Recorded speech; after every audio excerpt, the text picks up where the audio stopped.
रिद्धि सिद्धि के दाय, देवों के सत्यराज, मंगलकारी देव प्रभु राखियो हमारी लाज। पूजा पाठ न जानते नाही कोई विधान, रक्षा सबकी कीजिए हे प्रभु दया निधान। पान फूल मोदक चढ़े, लड्डू मेवा थाल, सद्गुण हमको दीजिए हे शिव जी के लाल। प्रेम से बोलिए विघ्न हरता भगवान श्री गणेश जी की जय। संतान की लंबी उम्र और खुशहाल जीवन के लिए संकट चौथ का व्रत रखा जाता है।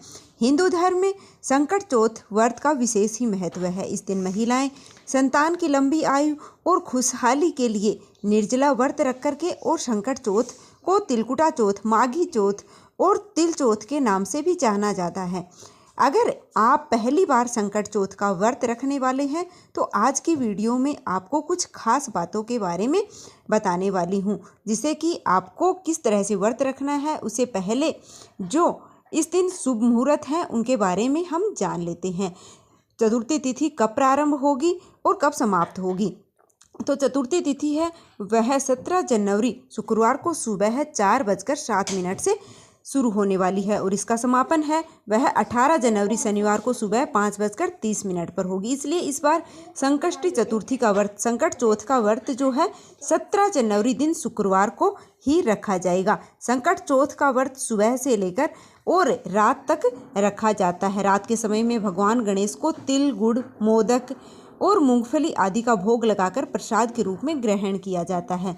17 जनवरी शुक्रवार को सूर्य उदय होगा सुबह 7:14 पर और सूर्यास्त शाम को 5:59 पर होगा। ब्रह्म मुहूर्त है वह सुबह 5:37 से 6:25 तक रहेगा। संकट चौथ के दिन इस बार स्वार सिद्धि योग बन रहा है, जिसमें सौभाग्य योग है वो पूरा दिन रहने वाला है और बाद में मध्य रात्रि 12:57 पर समाप्त होगा। इसके बाद शोभन योग प्रारंभ हो जाएगा। अमृत काल है वह सुबह 10:11 से 11:53 तक रहेगा। राहु काल है वह सुबह 10:30 बजे से 12 बजे तक रहने वाला है। अब जान लेते हैं पूजा के शुभ मुहूर्तों के बारे में। संकट चौथ की पूजा का शुभ मुहूर्त है वह सुबह 5:54 से 7:15 तक रहेगा। शाम की पूजा का मुहूर्त है वह शाम को 5:48 से 7:09 तक रहने वाला है। अभिजीत मुहूर्त है वह दोपहर में के समय में, जिस समय भगवान की पूजा और कथा का श्रवण किया जाता है। अभिजीत मुहूर्त है वह दोपहर 12:15 से 12:58 तक रहने वाला है।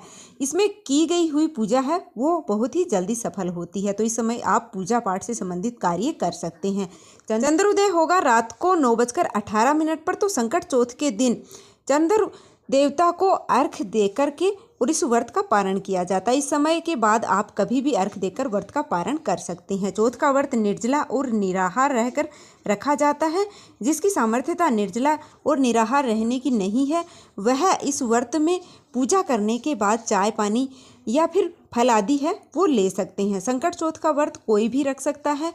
भगवान गणेश जी की कृपा पाने के लिए आज के दिन नमक का सेवन करने से बचना चाहिए। विधि विधान से भगवान गणेश जी की पूजा करनी चाहिए और मंत्रों का जप करना चाहिए। इसके अलावा कथा का श्रवण भी इस दिन अवश्य करना चाहिए, तभी व्रत का पूर्ण फल हमें प्राप्त होता है। नियमों के अनुसार संकट चौथ का व्रत दूध और शकरकंद खा करके खोला जाता है। इन सब चीज़ों का भोग पहले भगवान गणेश को अर्पित करना चाहिए। इसके बाद तिल, गुड़ आदि का प्रसाद के रूप में ग्रहण करना चाहिए। पारण करने के बाद आप शकरकंद, तिल, गुड़ आदि के साथ चढ़ाए गए भोग का सेवन भी कर सकते हैं। जिनकी सामर्थ्यता आज के दिन निराहार निर्जल रहने की ना हो वह आज के दिन जूस, फल आदि भी ग्रहण कर सकते हैं। जो लोग व्रत रखने में सक्षम नहीं हैं उन्हें आज के दिन तामसिक चीज़ों का सेवन नहीं करना चाहिए, यानी कि मांस मदिरा का सेवन इस दिन भूलकर भी नहीं करना चाहिए। इस दिन दान देना भी बहुत ज़्यादा शुभ माना जाता है और पूजा करते समय इस दिन काले रंग के वस्त्र हैं वो नहीं पहनना चाहिए। संकट चौथ के दिन महिलाओं को पीले या लाल रंग के वस्त्र धारण करके पूजा करनी चाहिए।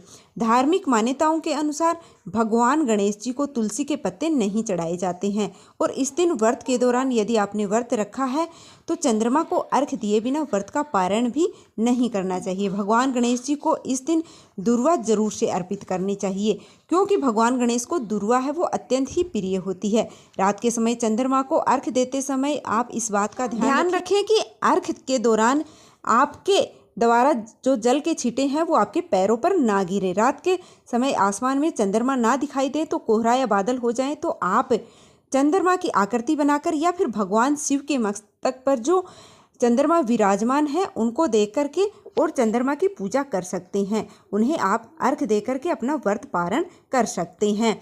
और साथ ही आपको यह भी बता देती हूँ कि यह व्रत है वो महिलाएं अपनी संतान की लंबी आयु और संतान प्राप्ति के लिए भी रखती हैं। और अगर यह व्रत बीच में छूट जाता है तो आप फिर से इस व्रत को है वो शुरू कर सकती हैं। और जो भी सुहागिन महिलाएं हैं वह सभी महिलाएं इस व्रत को रख सकती हैं। संकट चौथ पूजा सामग्री की वीडियो चैनल पर आ गई है। संकट चौथ की पूजा विधि और कथा की वीडियो भी जल्द ही चैनल पर उपलब्ध करा दी जाएगी, तो प्लीज़ चैनल को सब्सक्राइब करना बिल्कुल भी मत भूलिएगा। और वीडियो पसंद आए तो लाइक कर दीजिएगा और कमेंट बॉक्स में जय श्री गणेश अवश्य लिख दीजिएगा। मिलते हैं फिर से एक और वीडियो के साथ। धन्यवाद।